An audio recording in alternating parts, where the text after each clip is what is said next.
Hello, students. This is part 3 of 1984 by George Orwell. So, till now we have discussed a plot summary of 1984, first part, then second part. Second part, 10 chapters under part 2, we have already discussed. Now, this is the last part of the novel. That's a part 3, in which chapter 1 we are discussing. So that is what is that's a chapter 2 is somewhat, sorry, part 2 is somewhat meeting of Winston and Julia, and entry of O'Brien, and that's a enjoyment, like from dead to life, and then meetings, and what we can say that Mr. Charrington shop they are meeting. So that is something all about between Winston Smith and Julia. Now, third part. So that's the end of the uh, part 2, chapter 10, in which we came to know that Julia and Julia and Winston Smith, they are under arrest, and they are surrounded by thought police. Now, here we'll see that's a what's the next part. So Winston looks around a white porcelain cell. Now Wilson, he looks around white porcelain cell, right? And then the hidden lights flooded the room with bright light. So that's a scene of cell, and he was surrounded by four telescreens. The ceiling were high, and there was a low steady hum that could be heard at all times. So that's the overall four telescreens are there, and in the ceiling it's very high, and there was low steady hum that could be heard all the time. He thinks he may be in the ministry of love, but since there were no windows, but now that's a scene inside the cell, it's hard to tell. His hunger pains were growing and strengthening. He is hungry, hoping to find some breadcrumbs, and he's thinking at least he will be given some breadcrumbs. He sticks his hand in his pocket only to be loudly chastised by the telescreens. No movement were allowed. The party prisoners were always scared and quiet, while the regular criminals were insolent and loud.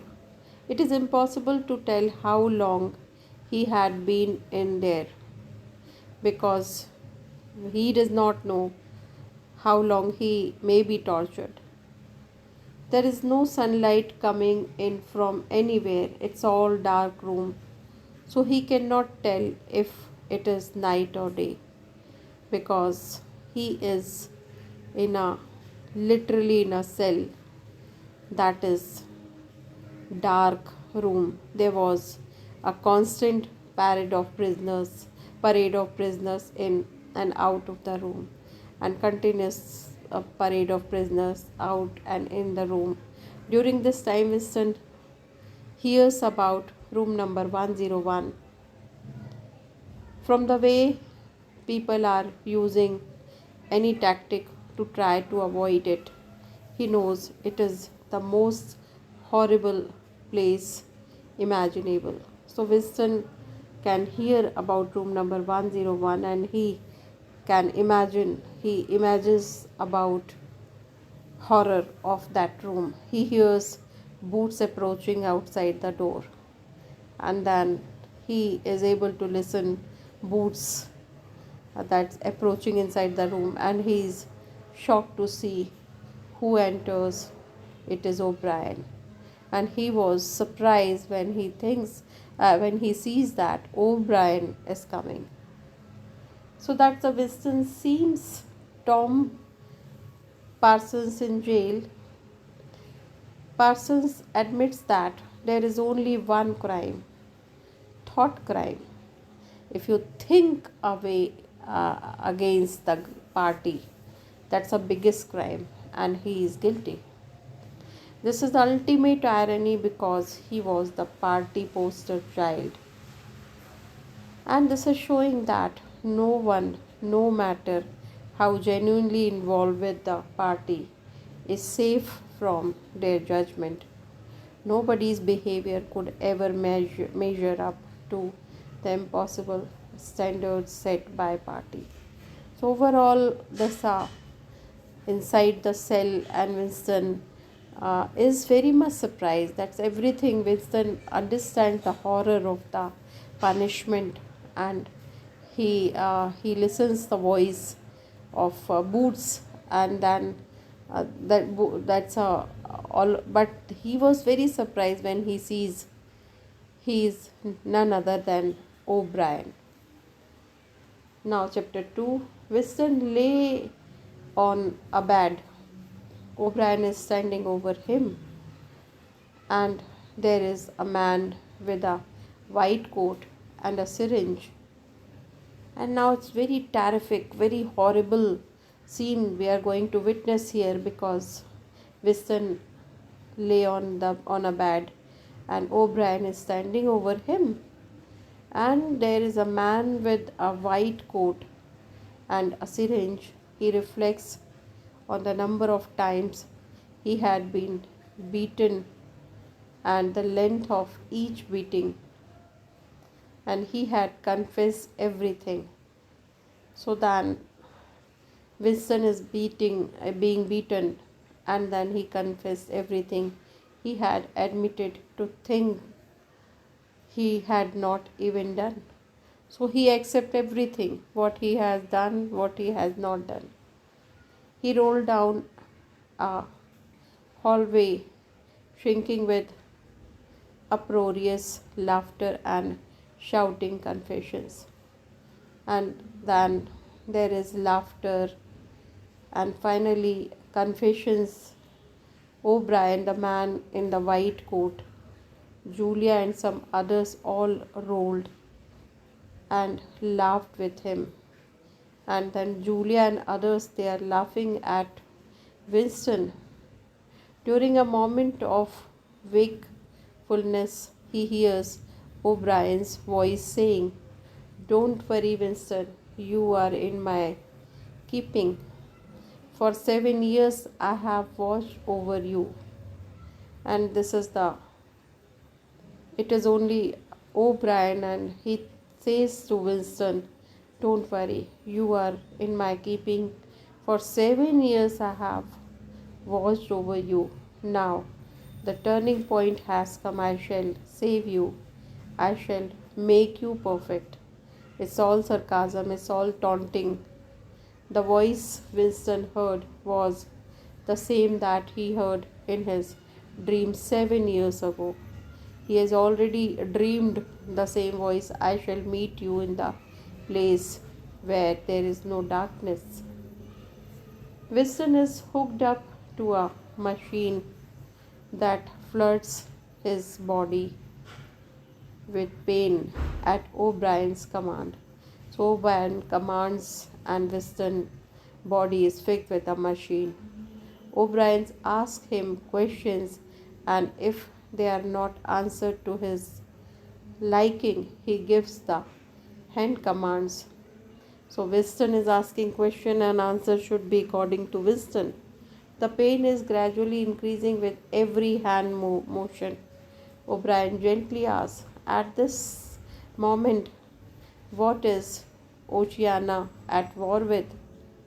So he questioned, and he asked, "At this moment, Oceana at war with whom?"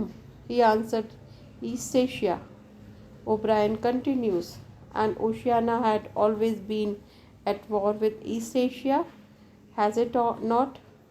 Winston hesitated. He knew that Just a week ago, before he was arrested, Oceania was at war with Eurasia, but he also knew if he did not give a satisfactory answer, the pain would come again. So, as O'Brien asked, that Oceania has always been at war with East Asia, has it not? So, Winston knows that if he will not give satisfactory answer again, he will be tortured much. It seemed that during the whole interrogation process, O'Brien could read his mind. O'Brien told him to answer his truth. So Winston did not just that. O'Brien explained to him that it was a delusion. He cited over delusions he had over the course of the last few years and then explained what the reality was. So here Brian told him to answer his truth, and Winston did just that. So Winston giving each and every answer truthfully. O'Brien explained to him that it was a delusion. He cited that delusions he had over the course of last few years, then explained what the reality was. So O'Brien explains to Winston that it was all delusion. There is no love kind of thing or something. And then he says that what's the reality. Winston can't understand why the party would spend so much time and energy getting him to agree with their ways instead of just killing him. So Winston is not able to understand why party would spend so much time and energy getting him to agree with their ways instead of just killing him. So Winston is thinking, why I'm not being killed? Why party is wasting its time? O'Brien explains that he is now flaw in the pattern and that they are not content with obedience or submission. So Winston makes O'Brien makes Winston realize that you are in the flaw in the pattern and they are not content, and that's why we are not happy with obedience and submission. He further explains that when Winston finally surrenders to them, it must be on his own free will.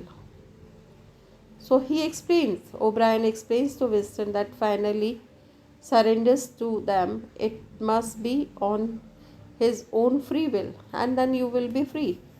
They would not allow martyrs to go the grave exalting their cause with the death. The painful process continued, but then he is not killed. Instead, he is giving pain, and then that process is continue. So, an undercurrent of deceit, of things not being what they seem, flows through the book. O'Brien made him think he is representing the movement against the party, and he really is the party. This is another way Orwell is showing us that in life with government, things are not what they seem. So, what's the government do for common people? So, life is not like that. He is urging us to look deeper. What we see and the reality is different with government. He is warning us not to be ignorant or encouraging us to think of ourselves. And then Orwell is trying to convey that we should think for ourselves. He is scaring us into doing our own research and fighting against any movement, no matter how small, towards more governmental control. So finally, Orwell is trying to uh, make us feel that we have to think for ourselves, not blindly obey to government. Now in chapter 3, O'Brien explains three stages of Winston's reintegration: learning, understanding, and acceptance. So here O'Brien explains the three stages of Winston reintegration. First, you have to learning, understanding, and acceptance. Room number 101 will be his entrance into the second stage.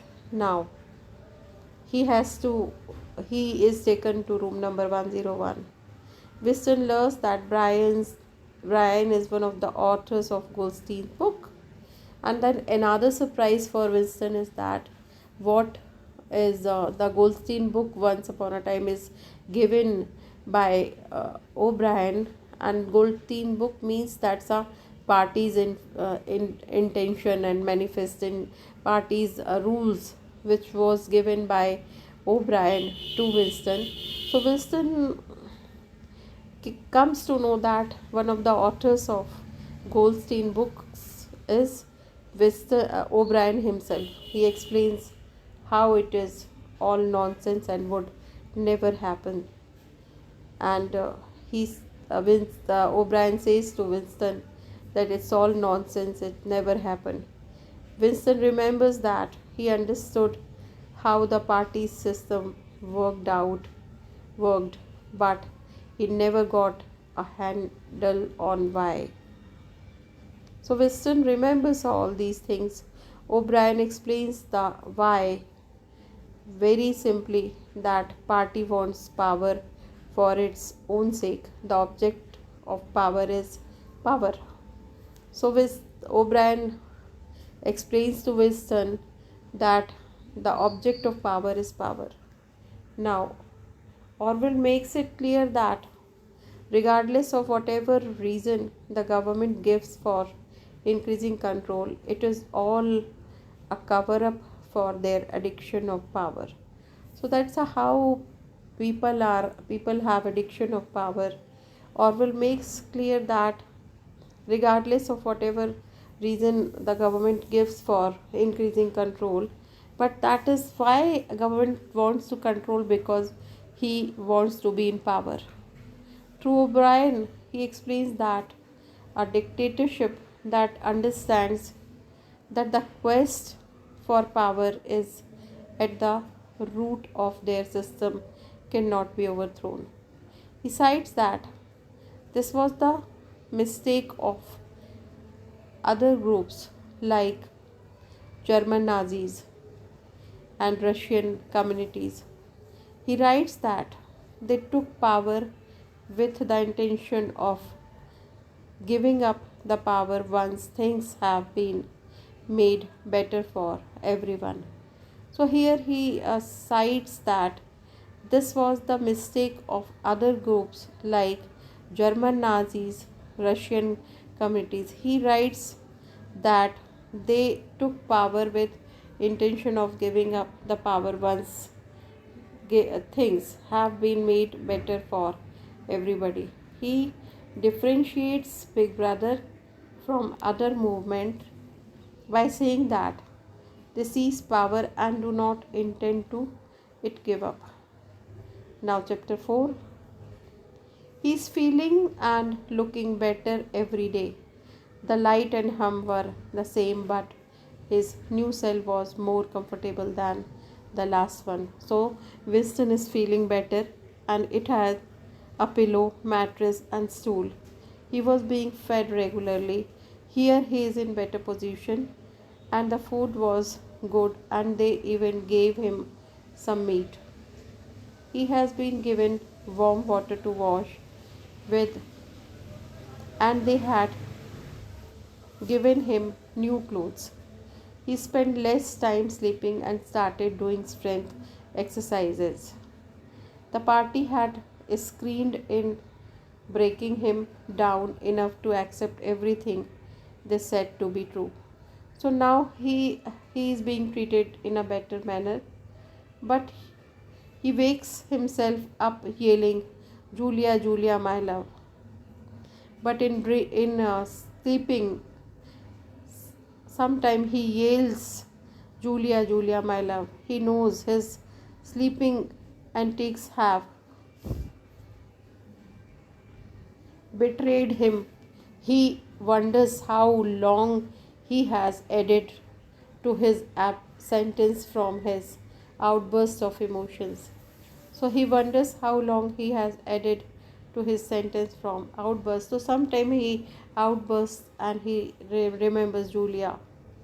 As expected, O'Brien shows up in his room. He gives Winston the status of his progress. So, as expected, O'Brien shows up in his room. He gives Winston the status of his progress. He's improving and mentally he is fine, but emotionally his progress is stagnant. So, he says that mentally he is improving, but emotionally it is not being in progress. He reminds him that he is always able to tell when he is lying, and then asks him if he loves Big Brother. And then O'Brien asks Winston, still you love Big Brother? Winston answers no, that he hates him. On the contrary, he hates Big Brother. O'Brien tells him he must love Big Brother and sends him to room number 101.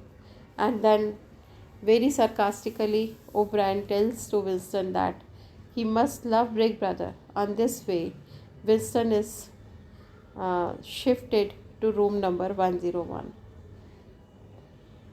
They had broken him down so much that he was totally content with just being able to eat and be clean. And now finally he is broken like anything and he accepts each and everything. As a result, by this point, his mind had surrendered and he obeyed the party. Despite his strict adherence to the he was still hoping to maintain the privacy of his heart despite everything, but then somewhat his heart does not able to accept. Like superficially he was speaking, but then he's not accepting by heart. His mid-dream outburst betrayed him. The party would not rest until complete deterioration of every part of his being has occurred. So party is not going to leave and going to make Winston free, and then because until unless he has to, he will be completely deteriorated. Orwell believes it would be the same for us if socialism got a foothold and had a chance to erupt into a dictatorship.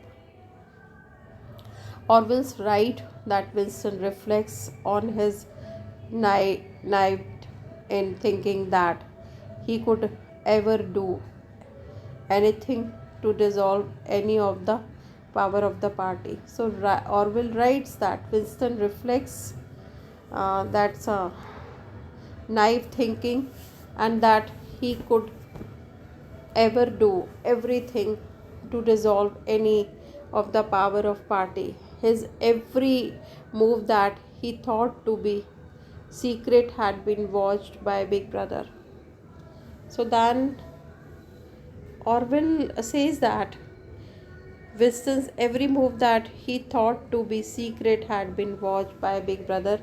The purchase of the diary and writing implements, the journal entries, the paperweight purchase, and every aspect of his relationship with Julia had all been carried out with meticulous care so as not to be caught. Meanwhile, they had been watching him the whole time like a beetle under a magnifying glass. So the symbolism of beetle under the magnifying glass represents the smallness of his efforts under the greatness of party. So his efforts are very small and party's efforts are very great, and it represents the ease or in which they told monitor and squash the small things that they saw, even though the magnitude of his effort felt so valiant to Winston at the time. He understands now that resistance of is futile. The party is God looking down on the tiny beetles that make up the population of Oceania. Nothing could be hidden from the party, not even feelings that the person is not conscious of having. Means Orwell is trying to make us realize that government have snatched each and everything, even our feelings. Now, penultimate chapter. Winston is in the worst place imaginable, room 101. He knew it would be terrible from the reactions of everyone that was to go there. Winston is quite aware that it's a very terrific place, room number 101. He still could not imagine what could be so terrible that he did not already endure. O'Brien explained to him that in this room is the worst thing in the world. So O'Brien already said Winston that this is the worst place of the world. What is considered the worst thing in the world varies from person to person. In his case, O'Brien continues, it is Reds. So O'Brien tells that person that's a treatment is given vary person to person, and O'Brien continues and he says that it is Reds. So there it was, the place where one would face their worst fear.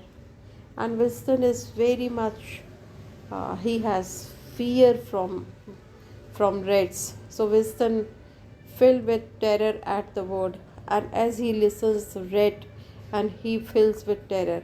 He yelled and pleaded. O'Brien ignored him and continued describing a contraption that would allow the rat to be kept in the cage straps to his head with walls on three sides. And O'Brien continues and he says that from all three sides, rats will move. The front side being Winston's face, O'Brien unsympathetically explained rats' tendencies to chew their way to freedom frenetically, and the cage was fastened on his head, and he could smell and stench of the creature. And then the cage was fastened in Winston's head, and his vision was blocked so that he could only see one huge old rat with pink claws reaching up through the metal. As a last minute hope, he screamed, "Do it to Julia, not me." Finally, he is very much frustrated, fed up, and he says that, "Do it to Julia, not me." As he spiraled into the darkness of helpless fear, he heard a click and knew that it was the cage door closing shut instead of being opened. He had saved himself. He had also betrayed Julia. At every point of Winston's imprisonment, he could feel what level of building he was in. Room number 101 was down as far as one could go.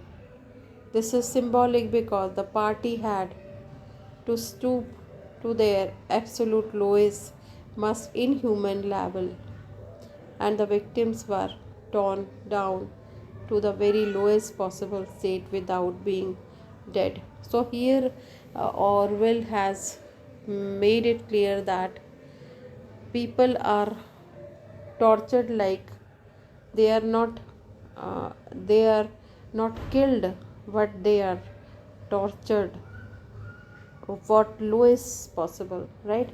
O'Brien explains to Winston that process of using the reds in the face mask was used in imperial China for punishment. So he explained that it happens in imperial China. China is communist country. Orwell's mention of this is not an accident. He is explaining the similarity between the type of government that INGSOC has become, the type of government that the world has been frightening against, the the, the deleterious effects of communism on human conditions had been well understood at the time this book was written. The major leaders of the world had united to stop the spread of communism in order to protect the peace of their nation. So then they understood that need for power that drove the communist movement would not stay concerned with the borders of countries and with communist rulers. The need for power would not be satisfied until the whole world had been taken over. So that's the need of power never be satisfied, right? And the common person in the free society knew this, and Orwell was appealing to the fear that was associated with China and the rule of their people. Finally, Orwell is trying to appeal us that not to fear with the government. This chapter shows us the alarming truth that even our emotions, our hearts, the very essence of our being can be programmed given the right kind of access, the type of governmental situation in the book, right? Finally, chapter 6, Winston sat in the Chestnut Tree Cafe. Now he's free, and then he's tortured by rats and all. Now he's free and he's sitting in the Chestnut Tree Cafe listening to the telescreen. As he sat in his usual corner, a waiter continually filled up his glass of victory gin without being asked. And then he's taking gin and he's quietly listened to the war updates while playing chess.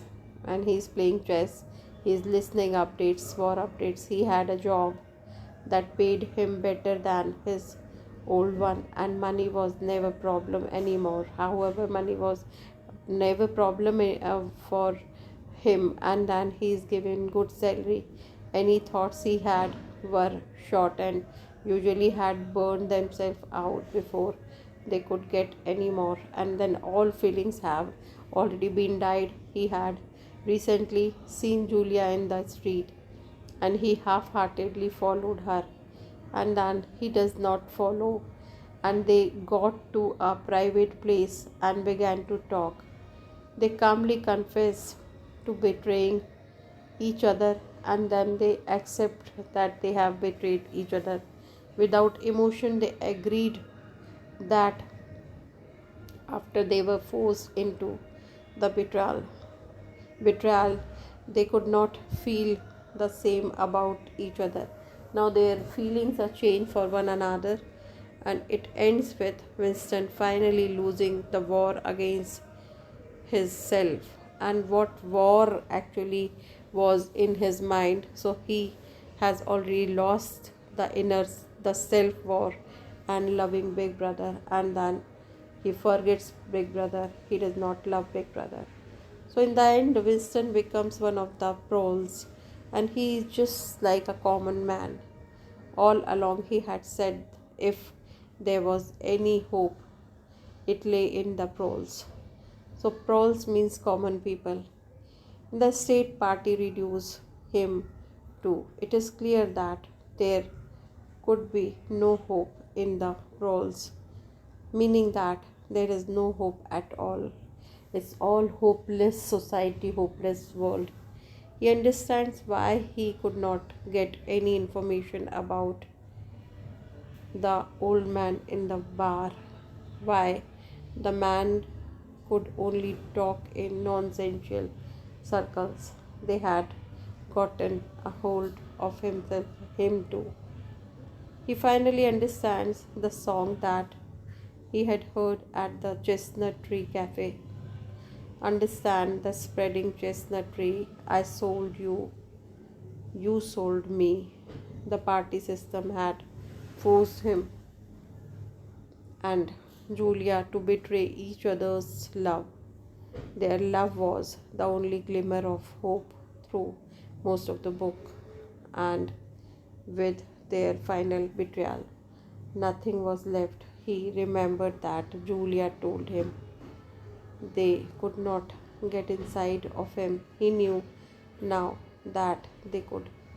Orwell is making it clear from the ending that nothing, not hope, not love, not even the human spirit, can win the war against the totalitarian government. This book is a warning to prevent the insidious process of increasing governmental control from having an outcome like this in our world. So that's a very big warning from Orwell that uh, this the very insidious process, any like cheating, and then we are being cheated by government. He has given us a glimpse into potential future based on the current direction of government that is an relevant today as was when it was written in 1949.